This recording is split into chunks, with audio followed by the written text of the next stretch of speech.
Hello दोस्तों, आज की स्टोरी है सच्चा हीरा।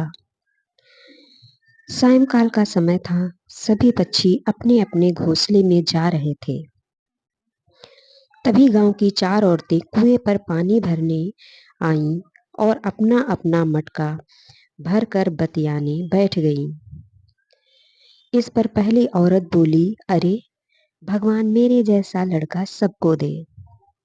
उसका कंठ इतना सुरीला है कि सब उसकी आवाज सुनकर मुग्ध हो जाते हैं।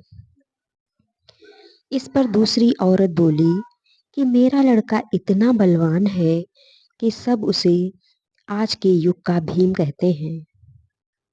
इस पर तीसरी औरत कहाँ चुप रहती। वह बोली, अरे मेरा लड़का एक बार जो पढ़ लेता है वह उसको उसी समय कंठस्थ हो जाता है। यह सब बात सुनकर चौथी औरत कुछ नहीं बोली। तो इतने में दूसरी औरत ने कहा, अरे बहन, आपका भी तो एक लड़का है ना, आप उसके बारे में कुछ नहीं बोलना चाहती हो। इस पर उसने कहा, मैं क्या कहूँ, वह ना तो बलवान है और ना ही अच्छा गाता है। यह सुनकर चारों स्त्रियों ने मटके उठाए और अपने गांव की ओर चल दी। तभी कानों में कुछ सुरीला सा स्वर सुनाई दिया। पहली स्त्री ने कहा, देखा, मेरा पुत्र आ रहा है। वह कितना सुरीला गान गा रहा है। पर उसने अपनी माँ को नहीं देखा और उसके सामने से निकल गया। अब दूर जाने पर एक बलवान लड़का वहां से गुजरा। उस पर दूसरी औरत ने कहा, देखो, मेरा बलिष्ठ पुत्र आ रहा है। पर उसने भी अपनी माँ को नहीं देखा और सामने से निकल गया।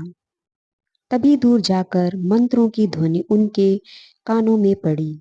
तभी तीसरी औरत ने कहा, देखो, मेरा बुद्धिमान पुत्र आ रहा है।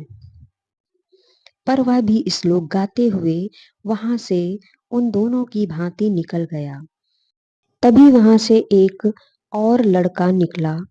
वह उस चौथी स्त्री का पुत्र था। वह अपनी माता के पास आया और माता के सर पर से पानी का घड़ा ले लिया और गांव की ओर निकल पड़ा।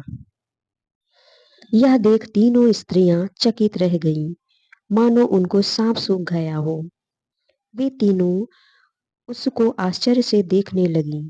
तभी वहां पर बैठी एक वृद्ध महिला ने कहा, देखो, इसको कहते हैं सच्चा हीरा।